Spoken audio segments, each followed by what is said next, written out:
Welcome to TechLeapart channel, and in today's video I'm going to show you how to make a chart on Microsoft Word. Now the first thing you have to do is open up your Microsoft Word.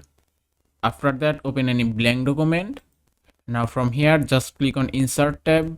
Now here on the illustrations option you can find a chart. Just click here. That's it.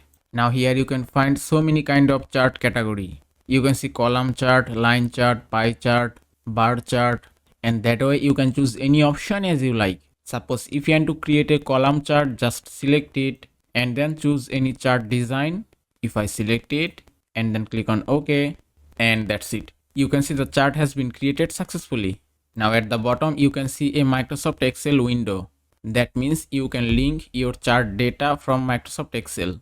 Here you can see category, series 1, series 2 and series 3, and you can customize your data or chart from here. Suppose if you want to delete any category, just select it. After select the row, just right click on mouse and then click on delete, and you can see from the chart a category has been deleted successfully. You can also customize anything as you want. If you want to change the name, just select the cell and then type anything and then press enter, and that's it. And that is how you can make or create a chart on Microsoft Word. I hope this video was helpful. If it was, please give it a thumbs up and don't forget to subscribe.